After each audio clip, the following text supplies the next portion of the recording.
El joven de carácter, por Monseñor Todd. Capítulo 3. Medios de formar carácter. Número 3. El joven voluntarioso. El joven voluntarioso, según el uso actual, tiene otro significado a la palabra, y se llama joven voluntarioso al muchacho obstinado, testarudo, pendenciero y desobediente. Pero yo quiero volver a esta palabra a su sentido primitivo y exacto. Me gustaría ver jóvenes voluntariosos, es decir, que tengan una voluntad fuerte. La obstinación, la terquedad, no significan voluntad fuerte, sino contorsión de voluntad. El que sabe mandar e imponer su autoridad a los músculos de la risa y a los nervios del ojo, al estómago y al oído, ese es el joven voluntarioso en el recto y antiguo sentido de la palabra. Mira más de cerca qué maldición es el enervamiento de la voluntad y qué bendición la voluntad fuerte. Inciso A. El que no posee una voluntad disciplinada, obediente, es incapaz de cumplir cualquier deber serio. Tú mismo conocerás estudiantes de quienes no se puede decir que sean inactivos y sin embargo nada adelantan en los estudios. Más arriba los he bautizado con el nombre de estudiantes abejorros. Los pobres trabajan, aún más que los otros, pero sin resultado. No saben reconcentrarse para el estudio, porque no tienen voluntad. Se mueven continuamente, pero no emprenden cosa alguna con seriedad. El libro de texto está continuamente ante sus ojos, pero a cada cuarto de hora le toca el turno a un libro distinto, porque el anterior es tan terriblemente latoso. Continuamente están atareados, pero temen el más pequeño esfuerzo, y sin esfuerzo no hay trabajo provechoso. Sin el esfuerzo, no hacen sino disponer tan hábilmente la inactividad, que parece una actividad febril. Al final del curso, se quejan con amargura de lo mucho que han trabajado, y no obstante, sacan mala nota. Y cuando ya sean hombres, ¿qué será de ellos? Hombres que se dejan arrastrar por la impresión del momento, que no tienen principios, que se olvidan fácilmente del deber, que van pasando por la vida sin plan ni objetivo. Pobres, ¿qué falta es la suya? La flaqueza de la propia voluntad. Inciso B. También mira, he aquí otro tipo, quien no tiene voluntad disciplinada, no sabe observar bien, y sin embargo, la facultad de observar con exactitud y rapidez es instrumento imprescindible de la adquisición de conocimientos y del progreso. Para emplear bien y aprisa tus sentidos, para distinguir lo principal de lo secundario, para ver con claridad la situación del momento y obrar en consecuencia, para todo esto necesitas una voluntad fuertemente disciplinada. La voluntad obediente no solo te ayudará cuando tengas que ver, escuchar, hablar o hacer algo, y te salvará de muchos pecados, sino también cuando las leyes morales cuadren ante tus sentidos curiosos y te prohíban que mires, oigas, hables o hagas tal o cual cosa. Inciso C. Voy todavía más lejos. Quien no tiene una voluntad disciplinada, no sabe pensar, no sabe instruirse. El conocimiento y la conquista de la verdad cuesta duro trabajo. El joven de temperamento veleidoso es impaciente en la lectura.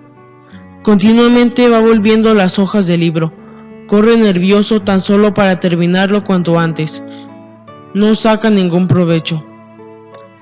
Quien, en cambio, tiene la voluntad disciplinada, lee despacio, meditando. Pesa las frases importantes. No acepta ciegamente todas las afirmaciones, sino que las piensa, para ver si se ajusta en efecto a la verdad lo que afirma el autor. Toma notas de las cosas interesantes, etc. Solo de este modo podemos adquirir conocimientos nuevos, mas para esto se necesita fuerza de voluntad. Inciso D. Es precisa la voluntad fuerte aún para la memoria. Muchos muchachos se creen haberlo salvado ya todo. Al tener que decir la lección, sueltan el «Señor profesor, sé la lección, solo que no la recuerdo». O bien, si les encargo algún trabajo y ellos se olvidaron de hacerlo, creen que olvidarse ya es excusa. Sin embargo, salvo en los que padecen algún trastorno de monta, la falta de memoria proviene por lo común de una voluntad indisciplinada.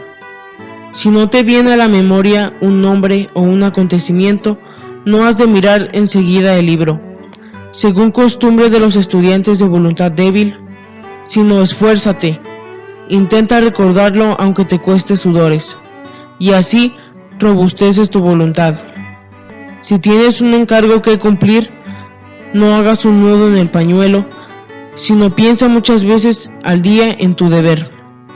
Proponte recordarlo con frecuencia y verás cómo no se te olvida. Quien se ejercita continuamente de esta manera, se cura fácilmente de la falta de memoria. El hombre puede dominar tanto su voluntad, que algunos no pierden su señorío ni durante el sueño, y después de largo ejercicio se despiertan puntualmente a la hora que se propusieron al acostarse. En cambio, si el joven no lucha contra la falta de memoria y va creciendo con este defecto, no podrá emplearla en la vida y tendrá continuos disgustos. Si es guardaagujas, se olvidará de colocarlas debidamente al paso del expreso y el tren descarrilará. Si es profesor, se descuidará de ir a clase. Si es abogado, no comparecerá ante el tribunal, hasta podrá darse el caso de que brille por la ausencia de su propia boda.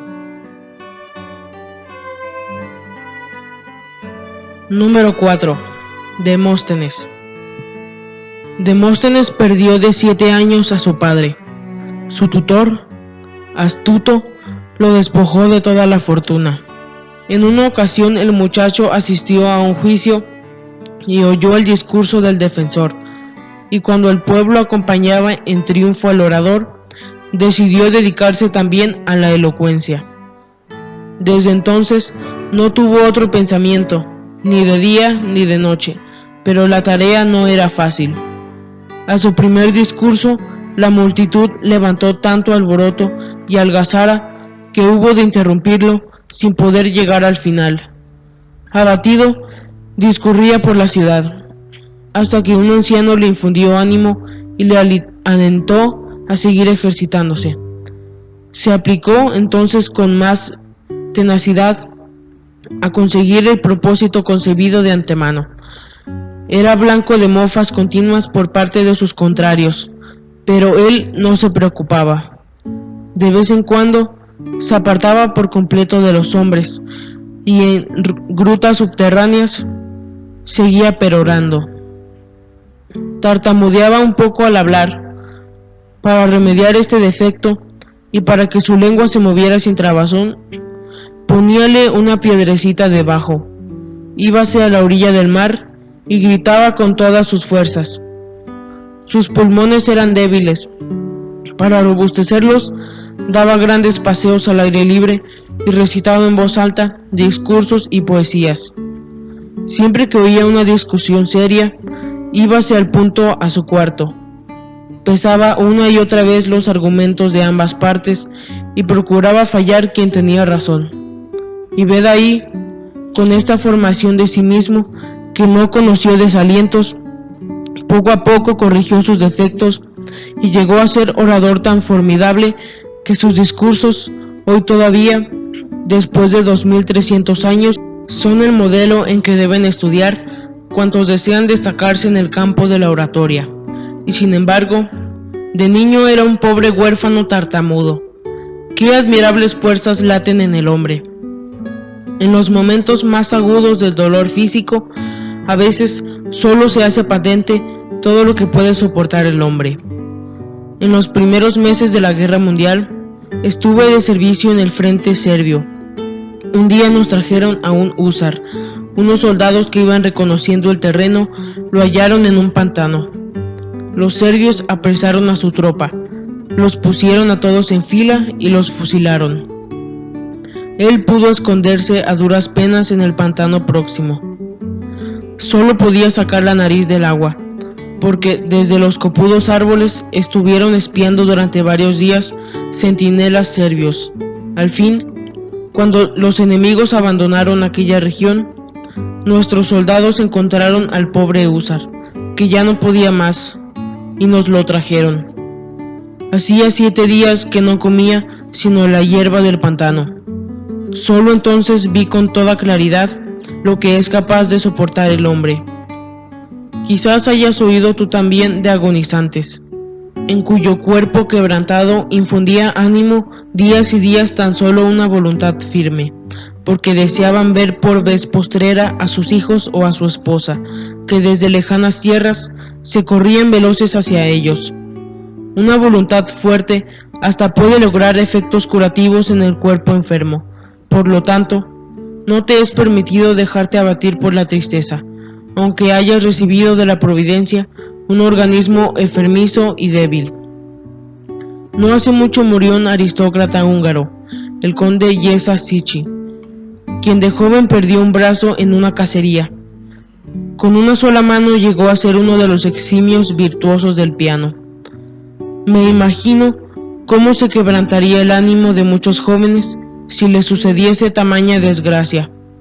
Perder en la juventud un brazo robusto, y sin embargo, ¿de cuánto es capaz la voluntad férrea hasta en el organismo mutilado? ¿Cuánto se acrecentaría la gratitud con que recibes de manos de Dios las dotes más insignificantes? Si meditaras un poco cómo tuvieron que luchar muchas veces los hombres, cumbres de la humanidad con muchos defectos pequeños y dificultades, y no raras veces con enfermedades heredadas. Wallenstein, el gran guerrero, estaba tan enfermo de los nervios que no podía resistir el canto del gallo. Richelieu, el célebre hombre de estado, se moría de miedo al ver una ardilla. Bayle no podía oír el gotear del agua. Erasmo de Rotterdam se ponía nervioso al sentir el olor del pescado. A Escalígero le temblaba todo el cuerpo al ver la leche. Gott sufría horriblemente al oler el humo del tabaco. Pero hubo cosas más serias. La historia guarda el recuerdo de muchos hombres célebres que llevaban un espíritu prócer en un cuerpo débil y enfermizo. Sabemos que Helmholtz, el eximio físico, era hidrocefálico. Spinoza, el filósofo, y Schiller, el poeta clásico alemán, eran tuberculosos. Descartes, Kant, Milton eran de salud enclenque, tenían un cuerpo algo deformado, y no obstante, conquistaron un nombre de fama mundial. Ved ahí de cuánto es capaz la voluntad fuerte. El alma sabe dominar en parte hasta las debilidades corporales. Muchos jóvenes enfermizos miran con tristeza a sus compañeros que rebosan vigor. No estés triste. Nadie puede remediar el que sus padres les transmitiesen una salud enclenque y un cuerpo raquítico, pero aún de un cuerpo débil puedes lograr habilidad y energía.